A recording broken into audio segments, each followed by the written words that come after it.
কোনো কোনো জায়গাতে মসজিদে অলরেডি লাউডস্পিকার খুলে ফেলার কাজ শুরু হচ্ছে, অথচ নির্দেশিকা যেটা ছিল সেটা হচ্ছে যে কোনো ধর্মস্থান, সেটা মন্দির হতে পারে, গুরুদ্বারা, মসজিদ, সেখানে লাউডস্পিকারের সাউন্ড কমাতে হবে। অনেক মুসলিম মৌলবাদী বা অনেক সংগঠন, ইমাম, তারা বলছেন যে রাজ্য সরকার যত কিছু বলেছে তার যেন ডবল পুলিশ হাইপার অ্যাক্টিভ হয়ে কাজ করছে, কোথাও কিন্তু মাইক খুলে নিতে বলে। এটা কেন হচ্ছে?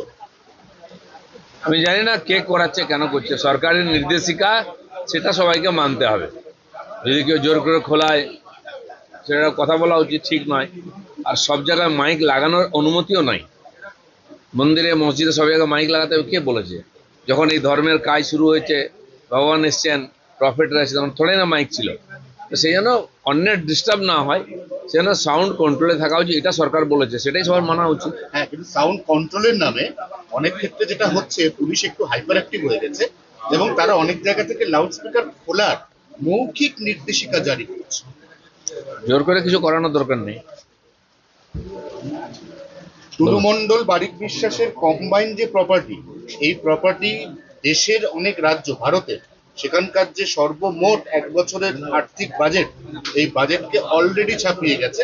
এখনো হয়তো অনেক লুপ হলে অনেক টাকা লুকিয়ে আছে। কি বলবেন?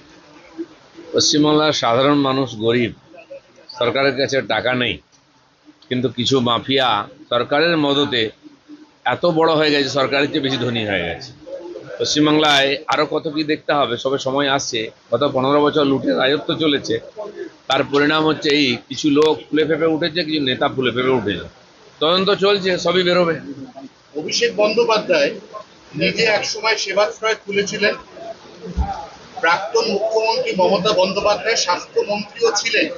তিনি বলেছিলেন এসএসকেএম এর থেকে ভালো হাসপাতাল পশ্চিমবঙ্গে তো বটেই, ভারতবর্ষেও নেই। কিন্তু সেই এসএসকেএম এ নিজের চোখের যে চিকিৎসা, এই চিকিৎসা করাতে কোনোভাবেই রাজি হচ্ছেন না অভিষেক বন্দ্যোপাধ্যায়। আমার জানা নেই চিকিৎসার জন্য বিদেশে যান কি অন্য কোনো কারণে। আরো অনেকে যায় বিদেশে চিকিৎসার জন্য, সবাই যায় না। অনেকে গিয়ে হারিয়ে যান, আমরা দেখেছি 1-2 মাস। কি জন্য যান, এগুলো তদন্ত হওয়ার দরকার আছে। আর চিকিৎসার জন্য যদি ভারতের চেয়ে ভালো চিকিৎসা কোথাও হয় আর সেটার প্রয়োজন হয়, তো সেটা বিবেচনা করবে, ডাক্তাররা লিখে দিন, কোর্ট বিবেচনা করবেন। কিন্তু ভারতবর্ষের ডাক্তার ভালো না, ভারতবর্ষের হসপিটাল ভালো না, আমার মনে হয় না। আশপাশের বিভিন্ন দেশের লোকেরা ভারতবর্ষে চিকিৎসা করাতে আসেন, আর আমাদের মতো সাধারণ কোটি কোটি মানুষ, তারা এখানকার চিকিৎসায় সুস্থ আছেন। শেষ প্রশ্ন, বাংলাদেশে একটা গণতান্ত্রিক সরকার আছে, তা সত্ত্বেও মৌলবাদীদের দমন করা যায়নি। তার কারণ শেখ হাসিনার ভার্চুয়াল বৈঠক, সেখানে পার্টিসিপেট করার অপরাধে সাকিব আল হাসান, বিখ্যাত ক্রিকেটার, উনি আইপিএলও খেলে গেছেন, তার বাড়িতে গতকাল রাতে ভাঙচুর হয়েছে, গুলি চলেছে। সেই ভিডিও গোটা বিশ্বে এই মুহূর্তে ছড়িয়ে পড়েছে।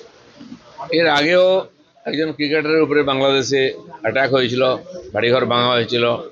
তো ওখানে যা চলছে সেটা অমানবিক। সরকার আসার পরেও, কারণ সরকারকে ওরাই এনেছে যারা সরকারকে চালাচ্ছে, আর তার জন্য তার থেকে বেশি কিছু আশা করা যায় না।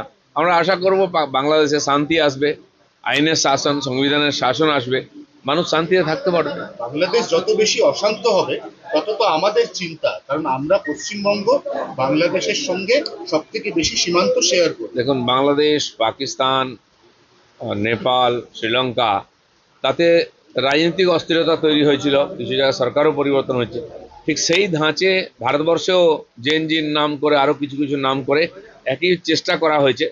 কিন্তু যারা এটা করছেন বিদেশি দ্বারা অনুপ্রাণিত হয়ে, বিদেশের সহযোগিতায়, তারা জানেন না ভারতবর্ষের সমাজ অনেক স্থিতধী, অনেক পুরনো এখানকার কালচার।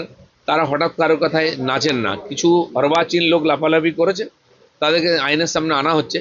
কিন্তু যারা বাংলাদেশ থেকে, পাকিস্তান থেকে অনুপ্রেরণা নিয়ে এখানে উৎপাত করার চেষ্টা করছেন, তারা অসফল হবেন।